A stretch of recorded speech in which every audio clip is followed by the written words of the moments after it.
father worked on the railways. My mother came from a poor farming family. I was their only child. We had a typical flat in working-class Hamburg.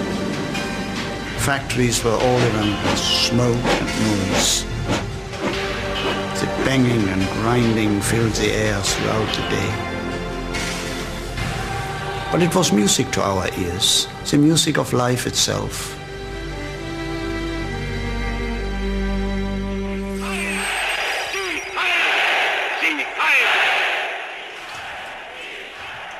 This is the story of one man's childhood. 10 years old when the Nazis came to power, like so many children in Germany, Henry Mettelmann learned to live, to fight, if necessary to die, for Adolf Hitler. When my opponents say, we won't join you, I just say, your children are mine already. What are you? In time you will die.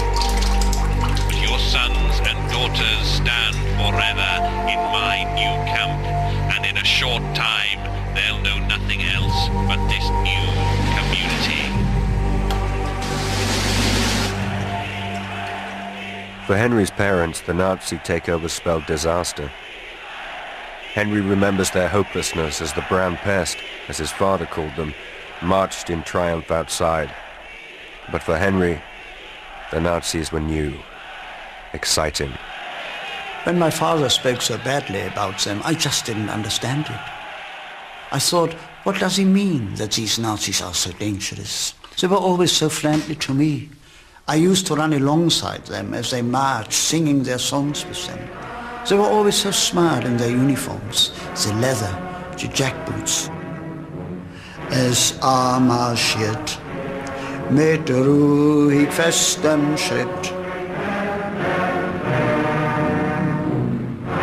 To get the next generation on their side, the Nazis had put tremendous energy into winning them over. Theirs was the party of youth against age, offering young people not just a dream, but a role to play. Standard bearers in the march to a new dawn. It was a way of channeling the natural rebelliousness of youth on organized lines. And the organization responsible was the Hitlerjugend, the youth wing of the Nazi Party. Denn ihr seid Fleisch, von unserem Fleisch und Blut, von unserem Blut. Und in euren jungen Gehirn brennt derselbe Geist, der uns beherrscht. In 1932, the Hitler Youth numbered just 100,000. Within 2 years, it numbered 3.5 million. And by 1939, it was an army, compulsory for all boys, with girls joining its sister organization, the League of German Maidens. It was the largest youth movement the world had ever seen. Vor uns liegt Deutschland, in uns marschiert Deutschland und hinter uns kommt Deutschland.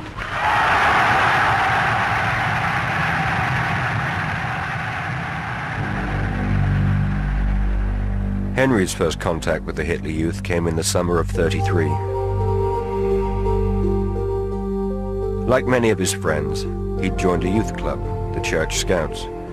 They met at the parish hall for songs and competitions. But one day, they turned up to find Hitler Youth boys there to teach them drill. Henry was secretly delighted, but telling his father wasn't easy. He hadn't wanted me in the Scouts in the first place, a Christian youth organization.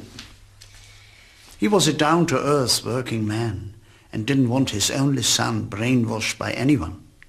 But to see me sucked up into the Hitler Youth, that really hurt him. And when I told him, "You must buy me a uniform. They told me to tell you. A brown shirt before the next meeting." He just laughed. He said, Know how a bull hates a red rag when it's waved in front of it? Well, that's what a brown rag does to me. I will never waste good money on a brown shirt for my boy. So what do I tell them? Tell them. Tell them on my pay If I spend my money on a brown shirt, then we don't eat. They'll just have to accept that.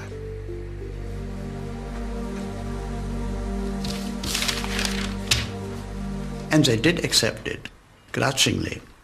But at the next Hitler Youth meeting, they made me step forward, and I was given a parcel, which I was not to open, but to take home and hand to my parents. Fritz, look. 2 brown shirts for the boy, with the compliments of the party. Good. Good? What's good? Because a shirt is a shirt. So what if it's brown? It's material I won't have to buy and sew. It's good quality too. He can put his elbows on the table and it won't wear through. I simply loved it in the Hitler Youth. The uniform was so smashing. The dark brown, the black, the swastika. I loved marching, the flag before us, a drum beating the pace. Most roads in Germany at that time had cobbles. It was painful on our feet, but that didn't matter. We felt important. The police had to stop traffic to give us right of way, and passers-by had to salute, to respect our flag. I remember how funny it sometimes was with the old ladies with their shopping bags shooting their arms into the air.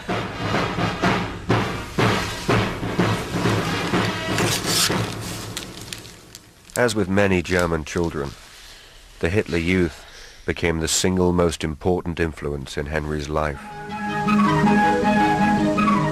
His group met after school and all day Saturday. Plenty of sport, with the emphasis on teamwork. And training in useful skills. Signaling, fixing bikes, collecting waste and scrap metal. But the most important lesson was in Nazi theory. Learning to love Hitler. It was as if we had created our own atmosphere, the atmosphere of the young, the coming German generation. After all, as the Führer had written, Germany's future belonged to its youth. I told father that. He replied somewhat crushingly, "That's like saying the grass is green." As his father knew, Henry was being indoctrinated, his head filled with propaganda, Nazi lies, or half-truths endlessly repeated. For adults, spotting propaganda was hard enough. For the young, it was almost impossible. I remember one day I came home from school and said to my mother, "You know, Mama, I don't think it's right that Dr. Bergman touches me anymore." Dr. Bergman was our family doctor. Of course, straight away my mother jumped to the wrong conclusion. What did he do? Oh no, he treated me well. He's a very kind man. Well, what then? It's just, I don't think it's right that German boys should be touched by a Jew. She was horrified that I should say such a stupid, wicked thing. In my defense, I explained how that very day a man in a brown uniform had told our class in school how we should keep the race pure, and how he'd been very proud of me because I had said, "I know, why don't we throw all the Jews out of Germany?" Like this was some brilliant solution to Germany's problems. But my mother wasn't impressed. All she wanted to know was... Dr. Bergman, did you mention Dr. Bergman to this man that he touched you? Yes, Mama. But I did say I didn't think Dr. Bergman was a bad man. Oh my God. Oh my God. That's all she said. This story, so typical in Nazi Germany, shows how easily young minds took on board dangerous ideas. Schools have been Nazified, anti-Nazi teachers sacked, textbooks rewritten. Nazi race science was taught in the classroom. Jewish students had separate desks, then separate schools. By 42 they could get no formal education at all.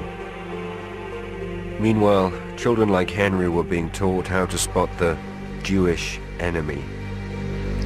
They told me that because of the German blood in my veins, I was a superior human being. I never dreamt of asking what German blood really was. Kann jeder tun und lassen, was will. Old history textbooks were destroyed. Those that replaced them taught children the Nazi version of Germany's past and future. We learned about Lebensraum, living space, how glorious it would be to fight Poland and Russia, to conquer land for Germany. We learned about battles and wars and kings, how if we stuck together and weren't stabbed in the back like last time, we could not lose. Deutschland, Deutschland, über alles. Germany above everything. And I lapped it all up. It just upset me that my father was so scornful. Balderdash. But what was I to do? Was I to say to my teachers, it's all balderdash? I shouldn't believe what they're teaching me at school. Is that what you're saying? Not to believe my teachers? All right, young girl. Some of the things they teach you, believe. This pencil, when I drop it. The Nazis cannot change gravity, but just use your head. If it sounds like opinion, say to yourself, whose opinion is it? 2 + 2 = 4. That's fine. That's all right. But even 2 + 2 could brainwash. Maths books taught angles by plotting the paths of falling bombs. Adding sums meant working out the money saved if Germany got rid of its invalids. For me, it was all very confusing. Everything I heard at home was the opposite of what they taught me at school and in the Hitler Youth. And it bothered me a great deal. I wanted my loved ones to be right, but I also loved Germany, my fatherland. And I firmly believed that our Führer was giving us back our dignity. I used to get so angry. All right. I'll tell them tomorrow. They're just teaching us lies. No, Henry. Promise me, young girl, you will never repeat what we say to you outside these 4 walls. Do you promise?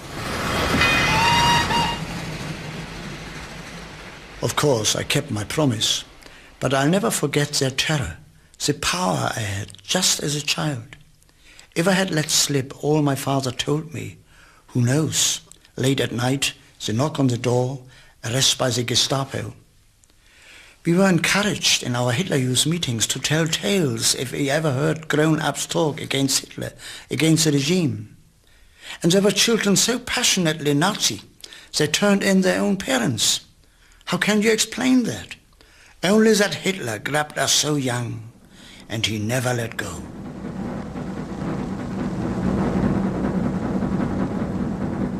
How many children escaped indoctrination? It's impossible to know. As 10 years of Nazi rule passed by, the Hitler Youth lost its appeal as something exciting. It was now compulsory, backed up by Gestapo laws and busybody Hitler Youth patrols.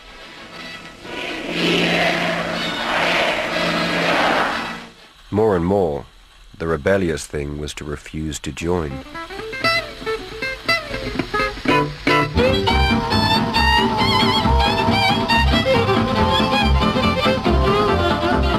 These photographs are the only surviving pictures of German youth gangs in the early 1940s. The Edelweiss Pirates, the Texas Band, the Navajos. They beat up Nazi officials, wrote graffiti on walls, but mostly they just hung out and listened to American jazz. Their casual, fun-loving attitude made a mockery of Nazi control. They dance outrageously. They call it swing. Sometimes 2 boys with 1 girl. Sometimes all together in a wild circle. Girls wear lipstick and paint their nails. It's monstrous. I remember one time when a group of jazzers had gathered on the pier to play Louis Armstrong, Duke Ellington, not disturbing anyone. but Jas was un-German. And so the self-important Hitler Youth leader marches up and orders them to stop this Jewish nonsense. But the Jasses stripped his clothes off, stuffed the most disgusting things into his mouth, I will not say what, and they chucked him in the river by the sewage outflow. The whole thing took no more than a few minutes. The government hit back. Curfews were ordered to stop young people visiting bars after 9 o'clock. Hanging round and smoking in public were banned. Forced labor for those that broke the rules, or death. This photo shows the fate of 12 young Edelweiss pirates caught in Cologne in '44.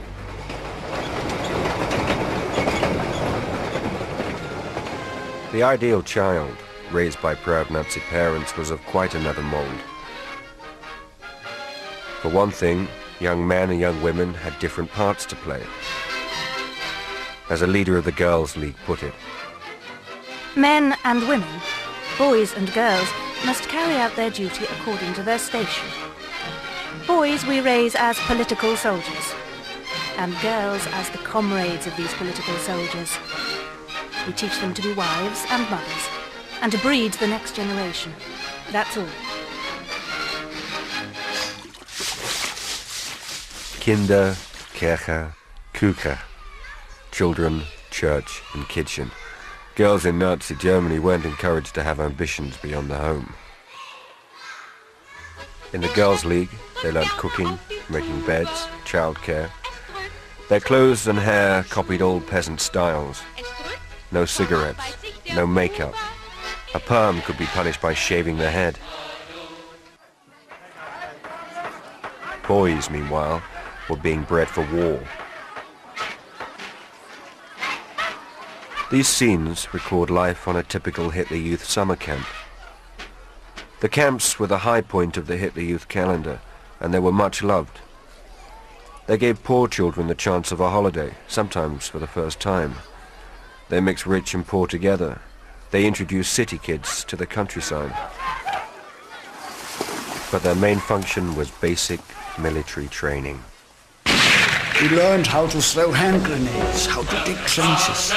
Then they take us on long, hard marches to toughen us up. If anyone fell, they'd shout till they wobbled onto their feet again. They would divide us into two groups, the blues and the reds. One group to defend a position, the other to attack it.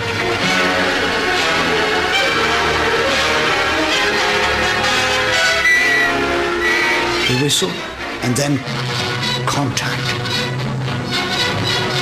Noise, bloody noses, twisted arms, shrieks of pain.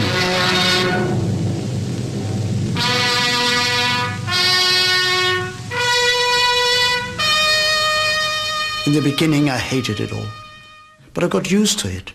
And I think what it did was it developed the aggression we would all need to help Germany fight a war.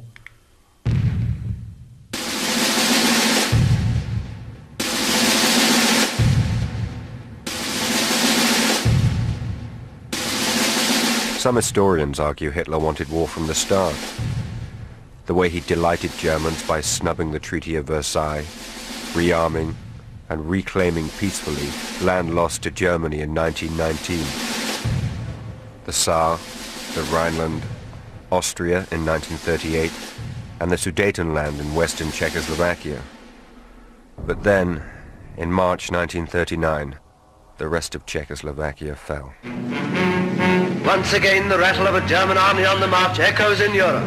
Where that march may end, no man can foretell, least of all the man who gave the order. Czechoslovakia wasn't conquered to unify German-speaking people. This was invasion, pure and simple. The first of many invasions to create Lebensraum, living space, for Hitler's master race. And suddenly the purpose of all that youth indoctrination was clear. In just 6 years, Hitler had turned boys like Henry into soldiers strong enough and committed enough to wage a war of aggression.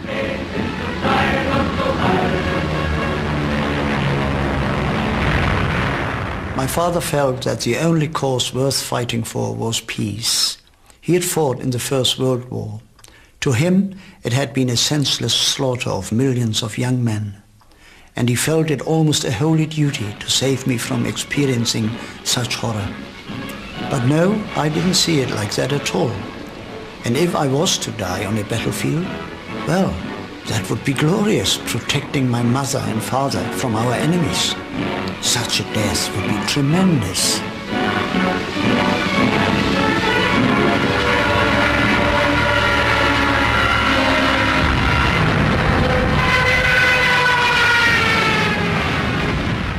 September 1939, Poland. German aggression kickstarts the Second World War.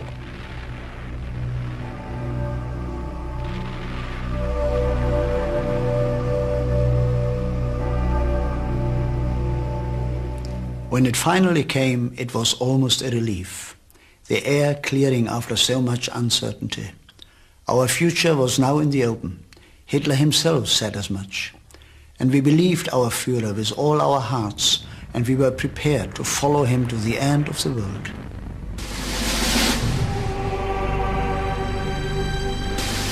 Henry Mettelmann himself was drafted in 1941. Few in his company of 200 men were over 20 years old, and all were ex-Hitler youth. They saw their journey east as a great adventure.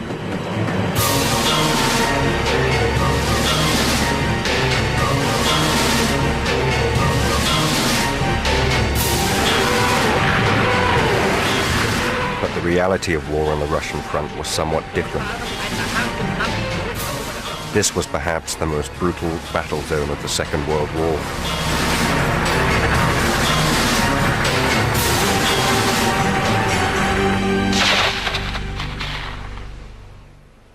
Nine out of every 10 German casualties fell here.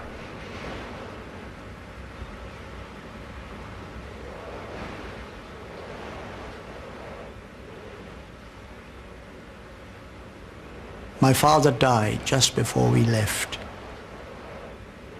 On his deathbed he told me, remember, the enemy soldiers you'll be fighting will be just working men like you. Force-fed the same slogans, fooled into the same false dreams. I just humored him. Later I came to realize the truth of his words.